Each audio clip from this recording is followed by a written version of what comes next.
Hello, you guys.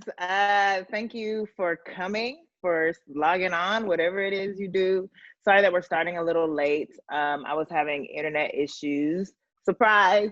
But if my internet goes out, our guest today is actually a classically trained pianist, and she will be playing these songs while I get my internet back up. So hold her to that. But on that, I'm so happy to be here today. I see you guys in these comments. Thank you for the love. Exciting day today. But today is about my amazing guest. I want to tell you about how I was first introduced to her. I was first introduced to her when my dreams came true. And I was asked to be a part of a Drake video. And it was the video for Nice for What. And I showed up to set, like super excited, ready to be a bad bitch, but also very nervous until I saw this beautiful director there. And I was like, oh, okay, she's, she had a blazer on. She just looks so poised. And to me, she just seemed like, kind of older and professional and really just had command of the room and the set. And only found out later that she was only like 22 or 23, and since then she must have been 23, and she'll correct me, but since then I've just been an immense fan of her work. She did God's Plan. Her style, her eye is just phenomenal. She's a Toronto native who started off as an actress on a series and a few films, and then started interning for Director X, and that kind of launched her music video career. And she's done major commercials, of course, but you may have most recently seen her directing the stellar, visually arresting pilot for Stars' P-Valley, which you should be watching if you're not. And it just got renewed for a second season. So shout out to Katori Hall. And she also had the opportunity to direct the late John Singleton's Snowfall. So give it up for Miss Karena Evans, the classically trained pianist. I hate you for that. Actually, let's start off with a song. What's the song gonna be, girl? What would you play if in this moment? It's called Nice for What? Love it. Well, you have your drink. You have your gin and tonic on deck. I have my vodka champagne. What would you like to toast to? I would like to toast to you first and foremost. Come on, we have to. Okay. Thank you. And thank you. I accept. Good. Well, good. I would also like to toast to change. Amen. Cheers to that. Sip it up. So I want to take us into our first question. Obviously this is about the journey, like I told you, but my first question is just, why don't you work with any ugly people? Like, do you have a complex? What is that? I don't really think that ugly people actually exist on the outside. Okay, on the outside. Ugly people yes. on the inside. So you've accidentally been duped into working with ugly people on the inside, is what you're saying. Well, we've had a couple of actor turned directors in the last couple sip sessions with Kerry Washington and Jay Ellis. And I wonder if you remember the moment that you decided to give it a shot, like to transition, to say, okay, I want to do this. I want to direct. I actually started acting and directing at the same time. So I started my quest to understand storytellings through both avenues at the same time. And I had at the time, but especially have an equal love for both. And had this itch that I felt like I had to answer, and I didn't necessarily feel like I had to choose at the time, directing or acting. And people sort of now ask me to choose, and I won't. I hope to be able to continue to do both. Okay, well, to that, I mean, are you still actively pursuing acting as we speak? Yeah. So you're going out on auditions and things like that, and are people seeing you as that, given that you've kind of established yourself as a phenomenal director? I would say that people, it depends on who these people are that consider me as an actor and a director. I consider myself to be an actor and director, and that's what I put myself out there as. I think I've been really lucky to have so many opportunities on the directing side, which has taken time away from the acting side. But I'm actively, as I'm directing, auditioning and reading and pursuing that side of me. What do you feel like, given that you've now worked with so many other actors? And I remember for me, it was like, you know, starting acting and then directing just kind of out of necessity made me realize, oh, I wasn't good at this. The whole time I thought I was a decent actress, but working with other actors made me realize things that I would do differently and approaches that I would, kind of handle differently. Given that you're doing both at the same time, have you also been able to kind of hone your skills? And if so, what parts? What have you learned? One heavily helps the other. I learned how to direct through acting, and I've learned how to be a better actor through directing. And I think specifically in terms of communication on both sides, it's helped me to understand as an actor what's going on all around me, and then as a director, how to speak and communicate with my actors, and how not to communicate mostly. Well, I want to hear about how not to communicate, because that's like, kind of one-on-one, and that's only something that I've learned by working with other directors. It's just like, oh, I don't know if I like the way they did that. But like, have you been, yeah, I guess, what have you learned? Like, okay, this is not the best approach. That might be commonplace. Well, I think I have found success on both sides as an actor or a director when as an actor, I'm being given freedom and autonomy over my choices as the actor and as a person who intrinsically knows the character. And so I take that same understanding when I'm on set and when I'm working with actors. I feel that as much as I've read and researched and digested myself into their characters, they know them and will always know them better than I do. They feel them better than I do. And so I'm actually asking them to guide me a lot of the times. Well, yeah, I do want to know if this is okay. Am I here? You're back for now. Yeah, so if well, I even forgot that line of questioning, but I want to talk about specifically like your age. You're mad young. You're 22, 23, and I love that you directed an episode of Snowfall, because your trajectory in many ways reminds me of John Singleton, being so young, starting out being nominated at 24 for Boys in the Hood. But he's a Black man, but a man all the same. So what would you say is kind of the biggest hurdle you've had to overcome outside of like, experience, but being a young Black woman? Being taken seriously as one, at least. Yeah, I mean, at first I used to hide my age. I don't think Greg knew how old I was. I don't think he knew when we started working together. And that I think was for a fear of people having a misconception of who I am and what I can and can't do because of my age. But I don't necessarily associate with a number that is 24 or 22 when we did Nice for What. It's damn. But since then I've been embracing it. It's a part of who I am. It's a part of what I bring to my work. And some people can see that as a youthfulness. Some people, I don't necessarily look at it like that. It's the dreamer, the 22-year-old dreamer, or the 24-year-old dreamer. But I don't really associate myself with that. That being said, there have been challenges. I do hear some whispers behind the scenes, oh, she's young. And so that means that I have to work extra hard to win their respect, which I think should be given no matter what. Of course, we have to earn each other's trust. It's definitely my responsibility to do that, but it's unfortunate that I've had to earn people's respect because of my age. But I'll do it. I'll work extra hard to be able to be in this position.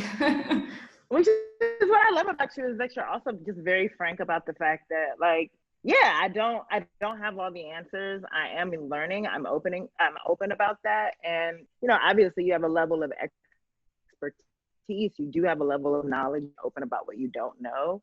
But to that, how much have you faked the funk? And have you been caught doing that? That's the biggest lesson I've learned. It's don't fake the funk.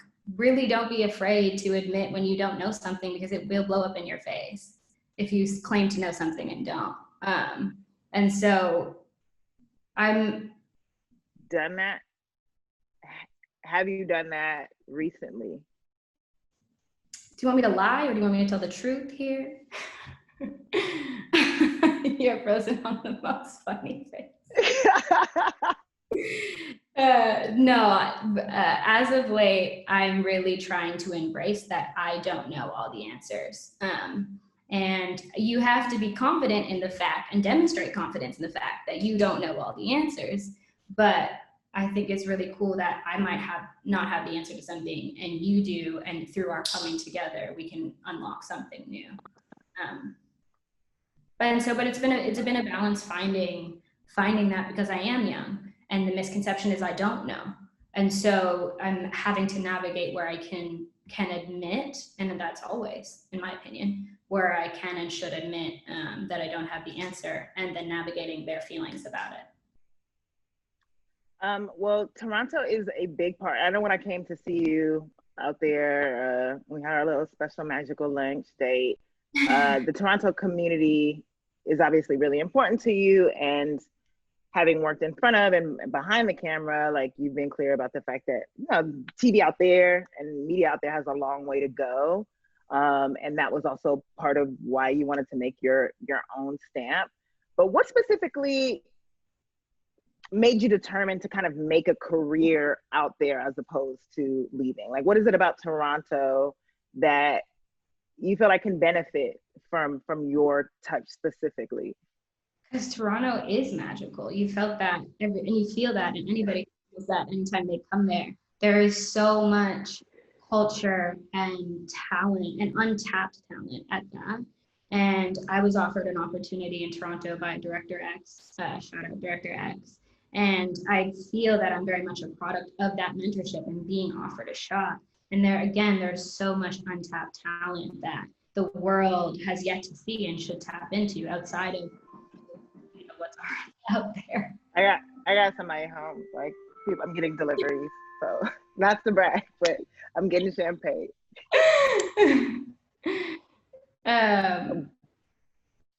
But I mean, even with the Director X opportunity, I do feel like, that was something with him trying to tap into, obviously, your untapped talent. But can you talk about, like, what you had to do to even access him? I actually was given his direct phone number, his direct phone line by— Who did that? Boy Wonder, who's a Toronto legend, icon. Another one. And I had sort of my phone in my hand, and I was looking at his direct number, like, not his assistant's. It was his number, and I texted him and I said, look, I know you don't know who I am, but I want to be able to show you what I can do and why I feel like I'm here. And Boy Wonder definitely put in a good word. But he said, okay, come into the office. And the following day, I interviewed with him and his business partner and his manager, who's now my manager. And I had this $0 music video, and I mean $0. Actually, it was in the negatives because I paid for the camera, I paid for the kit, close to the artist, but it was like a passion project that I ran around for 4 nights with the DP and with the artist in Toronto, and that's all I had to really show at that point in time. And I remember sitting in the boardroom. X is like, show me your work. I'm like, okay. I show him this $0 music video, and he turns to me and he goes, what lenses did you use? I'm like, I don't know. I don't know. And then he goes, cool. And he's a man of very, very little words. Anybody who knows X, very little words, but they're powerful words. And he goes, cool. And then following that, we started working on a television pitch that night. So I think there was something that he saw in the work. I will never show you this video. I was gonna say, like, can you at least describe it? Like, who was the artist? What was the concept? Come on, tell us. We all like we want to know the journey starting out. What was your vision? Without telling you the artist, it was a love Is the story. artist successful right now? Did you ruin the artist's career and launch your own? That's a trick question. Okay, fine. You don't have to say. But no, it was a love story, and in this music video, I wanted to tell a story about the intricacies and the simplicities that are involved with love, and I think X could see my heart in it. While it wasn't the most technically sound piece of work or like masterful piece of cinema, I think he could see my heart and could also see that there is so much more for me to learn and that he could offer me. And I really, I owe so much of what I've been able to do through his mentorship, Well, I think about like you're also not shy about, talking about Melina's journey as an inspiration for your own. And, obviously Director X went from, doing music videos, Little X, Director X, music videos to film. But it feels like now that's not such an obvious journey. It feels like, it's almost rare nowadays to just be discovered off of doing music videos. So I do wonder if you had to try to pop right now, what you might do differently. If you had to try to get attention, if you would do the same thing, if you would go the music video route, or given what you've observed, if you try something else. I would probably do it the same way because I felt like before getting into music videos, I had more of a intuitive understanding of story. I couldn't really intellectualize what that story was or verbally communicate that story or technically put it on the screen. And so the reason why I got into music videos is so I could actually practice and learn that technique before making what I had always wished to do before making a jump to film and TV. So I think I would always, if I could redo it, I would every time choose the same thing, the same route, because I love music videos and I don't think I'll ever fully leave music videos, but it's not my main focus and my main love. What did you feel like you learned most about yourself while, I guess, pursuing that? Because it just feels like you specifically are like, where music videos are concerned, you're conceptualizing it for the most part in collaboration with the artist, but like you're bringing a lot of those ideas to the table, and it seems like you, outside of significant artist input, have a lot of control. Whereas like when you're transitioning to something like a television show where it's, a showrunner's vision and there's so many other pieces, how are you reconciling both of those mediums to also still stand out with your own style? I think I first learned in music videos, while you do have more control, sometimes complete control, in that space. I think I first learned that I'm a vessel and a channel for this art to move through me. And so what I like to do in that space is adapt to each artist. And so I learned that I can be fluid stylistically. And I love to be fluid stylistically. And that transcends to medium. And so while being in music video, I want to explore narrative more. And luckily, the first time in television, my first ever experience in that space was a show that blended the style of music video and narrative, where I could offer what I knew innately. Yeah, I mean, I think that was just obviously so clear, and you're putting your own visual stamp to set the series. So like, what are you telling yourself? What are you studying to, I mean, you have the confidence, but it's still, I imagine, nerve-wracking to have the pressure of just like, oh, I'm making the mark and my mark on this TV show in particular. So I guess what kind of research are you doing? What are you studying in particular to make sure that you execute it in the best way possible? Well, with regard to P-Valley, I had the most amazing source material. It's based on Katori Hall's play called Pussy Valley, and that came about from hundreds of interviews conducted. And so research to me, no matter what space that I'm in, I like to really research the artist, the story, the people, the characters, the place, the sound of music, and really throw myself into that world. So for P-Valley, it was strip club culture, but Mississippi strip club culture. And a lot of my research was in conversation with Katori. It was a lot of hours of conversation and downloading from all of the brilliance that's in her brain into my laptop so that I could, and into my heart really, so that I could then translate that to the screen. But it really, for me, it's always digesting and reading and rereading, and even re-looking at pieces of research, because I find something new every time. I found that, like, you know, it can, even just being on the other side as a creator and storytelling, like what I get most excited about is when directors bring their own vision to the table. And, you know, when they're giving a piece of themselves and a piece of their styles to the show. So what do you do when those visions don't necessarily align? Because I've had, you know, situations where it's just like, oh, I can't necessarily see it. I want you to try. Or there may be other times where I'm just like, I don't know, we're tight on time. So when do you decide, like, this is kind of it, and I know that this is gonna kill it? And when do you decide to, like, okay, you know what, I'm gonna fall back? It's on you. That's a really complicated question. I mean, the first thought I have is I'm incredibly controlling and I'm working on it. Guilty. There is, of course, a necessary degree of confidence and control that you need to have in this position, but I think there's also a healthy degree of surrender.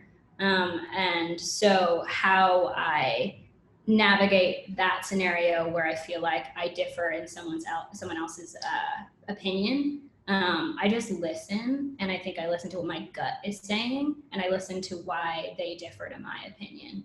And it sounds like abstract concept, but listening is my job. It's the most important part of my job. And so the moments where I found that I haven't listened, I've made the wrong choice. And the moments where I'm present and I'm taking in what my collaborator is saying and why they disagree with what I'm saying, I can then listen to my impulse whether or not to agree or disagree in that conversation. And if I disagree, I better be very, very clear on why I disagree and pitch why I feel like the feeling I have might be a better way to reach the story. But it's all about story, you know? Yeah. Well, I imagine now, and we're gonna open it up to questions in a minute, but you've got to be super hot in the TV and film space. Everybody's been wanting to work with you. I've heard your name everywhere. I obviously sing your praises. So what makes you say yes to a project at this point? And is there a sense of, like, whatever I choose next has to be it, or are you more lenient in terms of what you decide to take on? Are you more forgiving and experimental? I'm a little picky. I'm a little picky, and it doesn't necessarily have to do with my taste. It's if I feel something while I read the piece of material, and if I feel that I can offer my perspective, because if I can't, I definitely should not be directing that thing. But I'm specifically in search of stories that can represent communities that haven't been represented, or that have been misrepresented, or that have been underrepresented. And so I'm constantly in search of that in my work, because you brought up, you know, Melina, you brought up X, and they themselves changed my life, and the work that they created changed my life. And I think representation has that power to change lives. Yeah, I mean, I think about even like well, this is obviously a very unique time because a lot of us aren't really working. But while you are waiting for project to project, and when you don't get to be working on music videos, how are you honing your style? Are you finding yourself like specifying what the Karena Evans style of direction is? I'm doing a lot of, I say research, but it's both personal work and creative work. So I'm reading every day, I'm watching every day, I'm learning myself every day, I'm interrogating my own work, I'm interrogating the work of others. And I'm spending time with myself because I hadn't done that in the past. I think this time has offered me a moment to actually sit still and think about myself as an instrument and think about the world and think about how I can be of service and be someone who can make change in the world now. And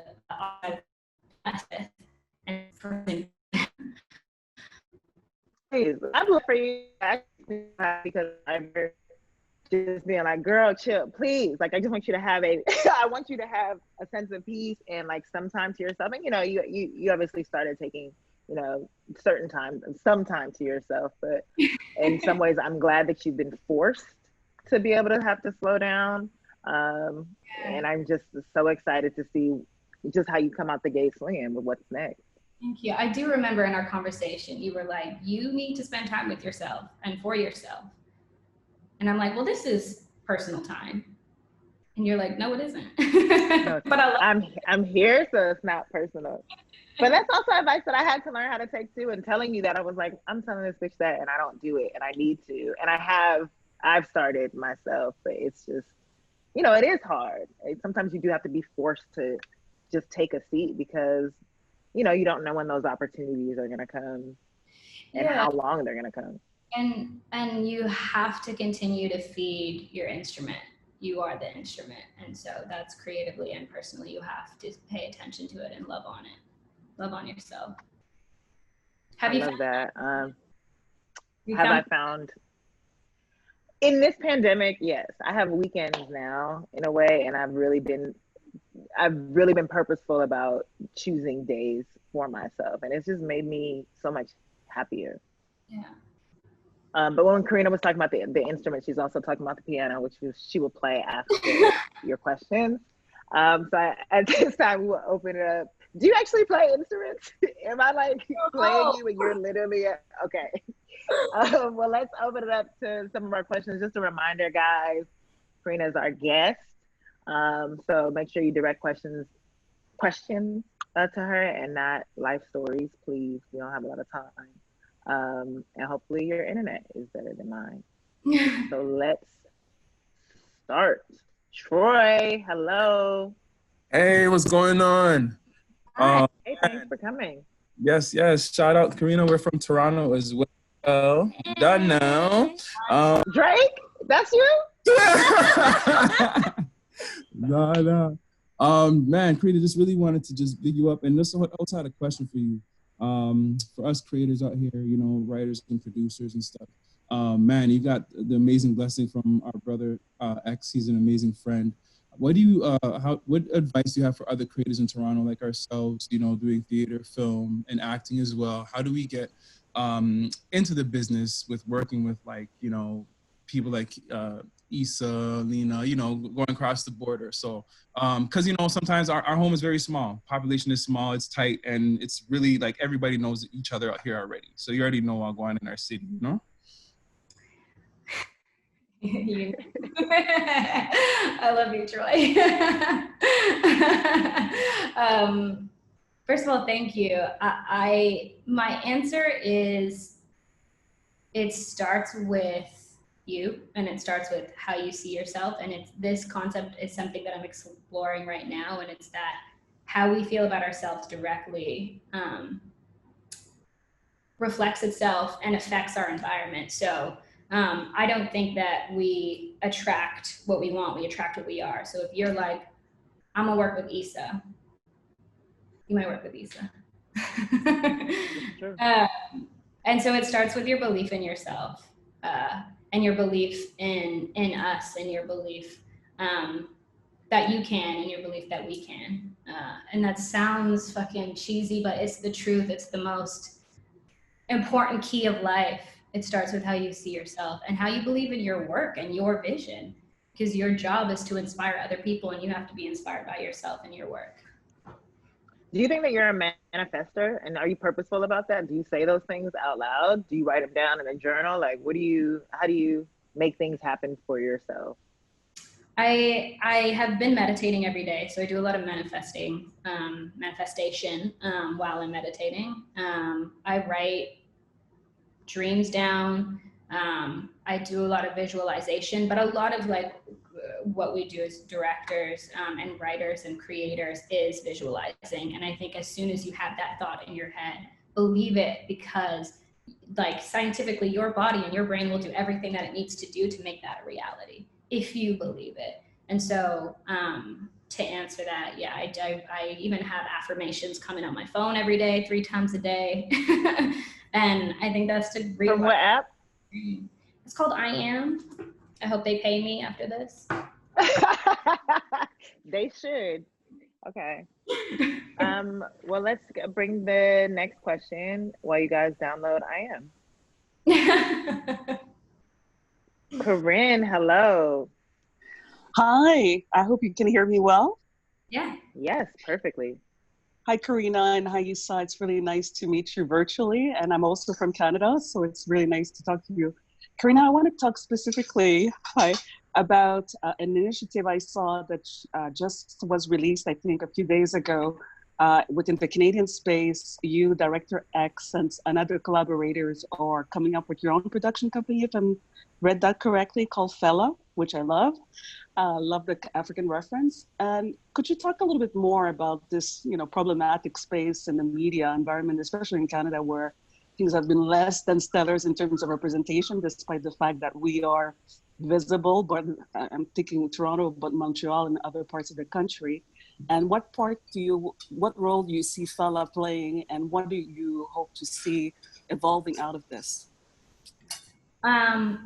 I'm going to answer your questions out of order. What do I hope comes out of it? It's change. I hope to change that narrative completely. I'm lucky to have gotten mentorship and gotten opportunities through Director X and through Taj, who's his business partner and my manager. But the truth of the matter is I still can't really get a commercial campaign in Toronto. And have been embraced by folks like you, Issa, and can't necessarily land work in Toronto. So what we want to do is completely change that.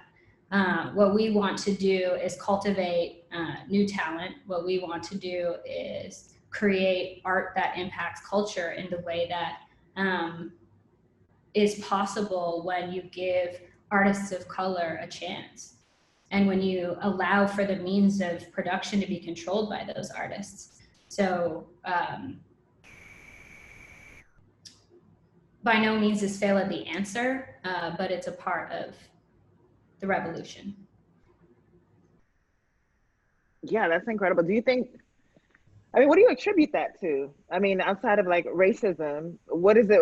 Is there just not an infrastructure in place? Because I'm even seeing, someone saying that there are no Black production companies there that are really, getting funding like that. So yeah, what do you attribute that to? I think it's similar to the systems that were built here. They weren't necessarily built in Toronto to serve people of color. They actually were built to oppress people of color. And I think now we're seeing that shift. And now folks at the top of the chain are being awakened to our value as creators. And I think now people are scrambling to almost shake up the foundations that have been in place and answer the calling that has been screamed for years, generations, decades. So yeah, Racism, yeah, is what I attribute it to. In short.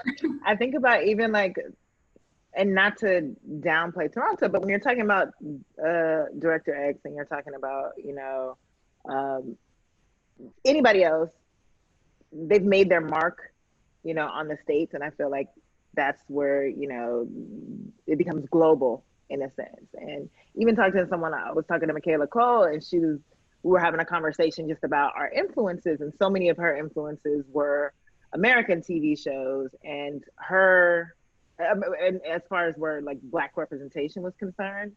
Yeah. And they didn't really have a renaissance on the film side. Would you say that's similar in Toronto, or is it just, has that not reached the mainstream, and is it not as respected? You cut out at the heat of your bars. Basically, have you guys had like a film and television renaissance for Black people at any point in time in Toronto, or is it yet to come? I would be foolish to say that there is not so much more work to be done. So I want to answer that honestly and say it is yet to come. That being said, there are so many artists who are in Toronto, working in Toronto, changing the landscape in Toronto. They just need to be heard and listened to and given money. Well, let's take the next question. Oh my God, I thought Donna was shouting out Tory Lanez. You was about to get kicked out, girl. But it was just a mistake for sure. George, hello. Hello? Hey. Hey, sorry guys. Oh wow, I didn't expect this.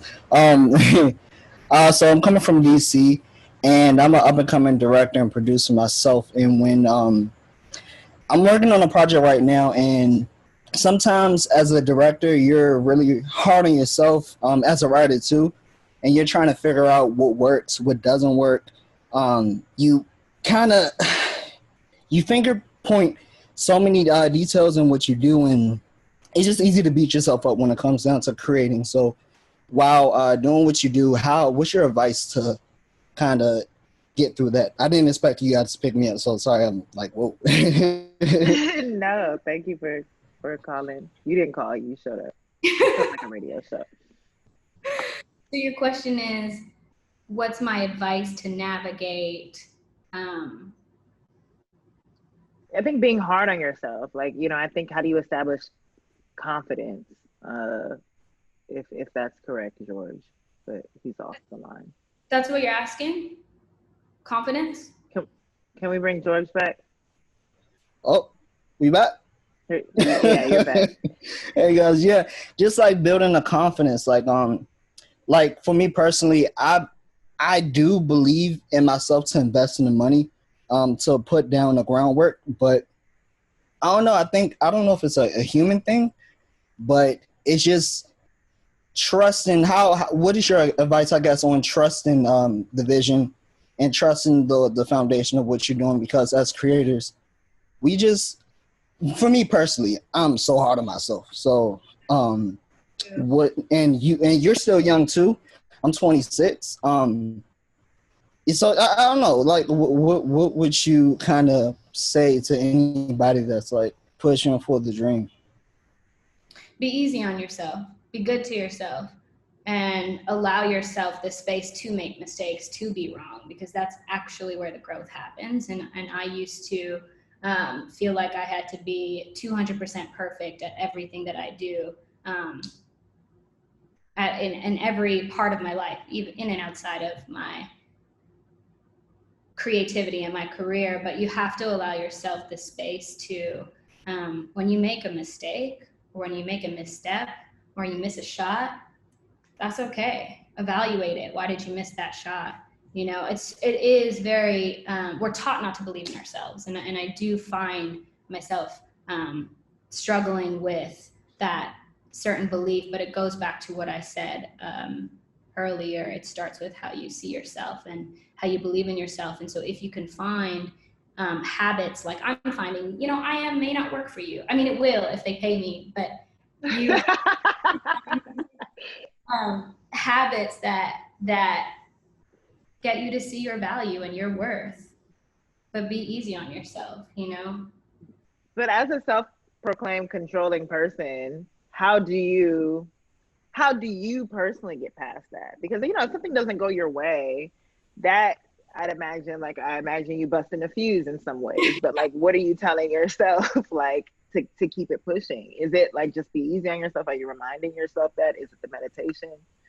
It's I toasted to change at the beginning, and I mean that on a global level, but I also mean that in your own space and within your creative space and on set and in creative spaces and in collaborative spaces. Really embrace change, because I'm someone, if we're talking about directing, I'm a heavy planner. I shot list to the nines, and I'm like holding on to that plan. And in the last, I think, year, I've really learned to let go of that. I don't not plan, but I come to the set and there's a certain surrender, which we talked about earlier, and being present and knowing that that's your map. But your job is to listen and to be in that space and to change and move as the space is dictating. Well said. I love the way you brought it back around. Let's get the next question. Hey, Debbie. Hi. It's great seeing you both. You guys are so beautiful and wonderful. Thank you. My question is, as an artist, as a creative, I know that from every project, we take something. There's something that lives with us. It can be good or bad, but hopefully mostly good. What did you take from P-Valley? I'm very curious. P-Valley was a life-changing journey. There are so many lessons that I learned. My eyes were open to, first of all, television, period. I'm learning as I'm going when I was doing P-Valley, so I'm learning the medium of television, but I was open to what is the Mississippi strip club world, and these women deserve to have their stories told, and God bless Katori for fighting every single day to ensure that these stories are told. And that's a particular group of women who have been misrepresented in the past. And I love music videos, but in music videos themselves, they have been hypersexualized and objectified and, again, misrepresented. And so I was able to go into that space and be open to the empowerment that is found in a space of exploitation and be able to communicate that and bring that to the screen. Next question. Hey, Alan. Hi there. Can you guys hear me? Yeah. Hi. Nice radio voice. Congratulations, Issa, on the Emmy noms, and Karena, it's Thank a pleasure. you. I'm a huge fan of your work. Earlier, Karena, you were talking about the Lynn story, and I thought that was really relatable. I think sometimes as Black creatives, sometimes we fear of messing up on set. I know I've had that fear, and sometimes we're not given the space to make mistakes on set. We might not get that call back if we don't know the lens or whatnot. So I'm curious to know, what are your thoughts on learning by doing versus maybe, is there a book that you read, or is there some type of director hack that you could give us that kind of maybe arms us with the best info that we need to be prepared on set? I will say that after that particular moment, after being questioned by X, what lens kit did I use, I went and learned what lens kit I used. And I came back and I was like, they were the Cinnies.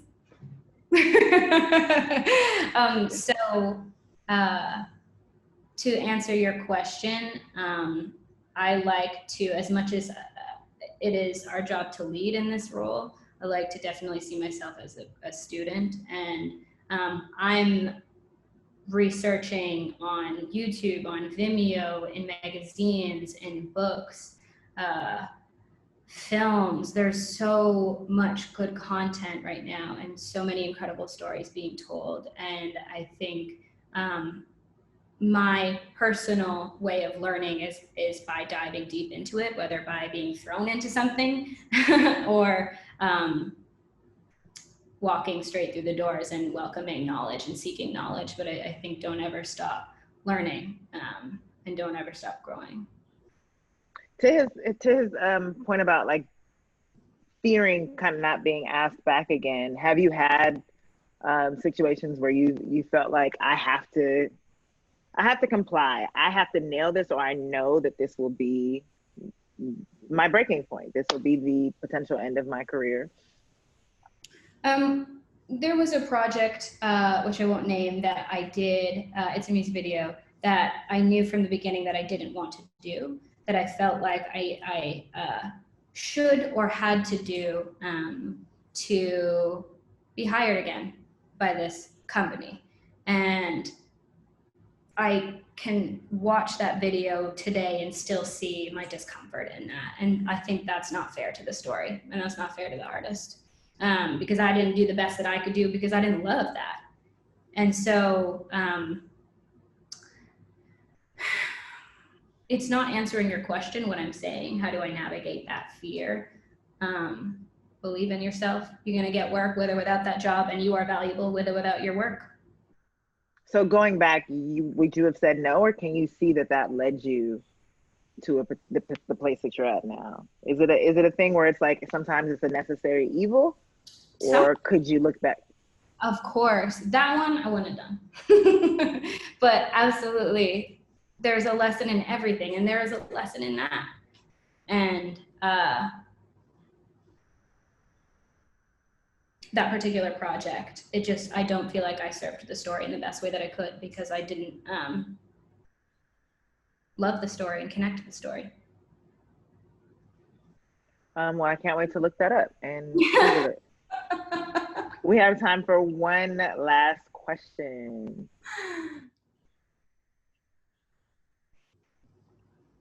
Hi. Hey. Y'all are awesome. This is dope. Thank you. You're welcome. I am a screenwriter and a songwriter and a singer, and I'm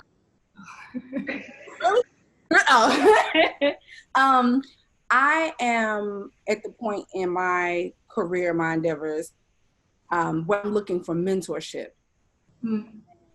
I'm the type of person that does not want to, I want to make as little amount of mistakes as possible. So I'm asking everybody all of the questions, getting all of the advice. First of all, is Fela accepting material? And if so, what are the criteria, or, how can someone submit material to Fela? Karena, is this how you hit up Director X too? Because Fiora's doing the same thing. So let's think about karma. Is there a way that I could get your information and then we can connect? She's, can we bring her back on the speaker, please?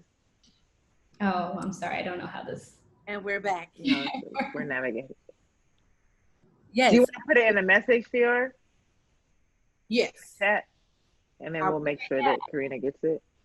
I would love to talk. Fiora, this is Vanessa. I'll just put my email address in the chat box, and you can send it to me direct. Okay. Awesome. That's okay. Well, let's take one more question, and Fiora will be connected. But the next question can't be, can I get your phone number either? Okay. That's a good question. Shout out to you, Fiora, though. That was not shade to you. No, I like that. Hello. Nana? Hi, yes, Nana? Hi. I'm from Nana. Hey. I'm from Brazil. We love both of you here. You have everybody here loves you. We watch Insecure every season. So please come here when you say. I would love to. Yes, for real. So my question is, do you plan on transitioning from advertisements to documentaries and fiction at some point? And what like inspire? Do you write your scripts, and what inspiring you? Like, what are your inspirations? Like, what make you get up bed every day and feel like you are on the right path? Those are really great questions. The first one, I love narrative, and I definitely plan to exist in that space. And I'm very curious about all mediums, so doc, television, film, music video, commercial, acting, directing. I would love to producing, and eventually writing. I would love to be able to lend myself to all, but I got a lot of work to do first. And your second question is what inspires me? I'm inspired by people. I'm really inspired by, I love people so much, and I think I was in love with people since I've been a kid, before I could even articulate what storytelling is. And so I look to humanity as my inspiration for what story I want to tell next. Well, you are a phenomenal visual storyteller, an amazing person. I cannot wait to continue to watch you and fan out. Hopefully, we will get our opportunity to execute working together. I'm manifesting it. But thank you so much for your time today. Shout out to this international audience that you also attracted. You're just already global. So thank you. And any final words for our audience? It seems like we keep coming back to whether or not you believe in yourself. And that might be a lifelong battle, but choose to believe in yourself and choose to believe in your vision and your value. Amen, Karena. You are a saint. Thank you for dealing with my bootleg internet. Thank you, audience, for doing the same. And have a wonderful rest of the evening. Thank you for having me. Bye, you guys. Bye, everybody. Mwah.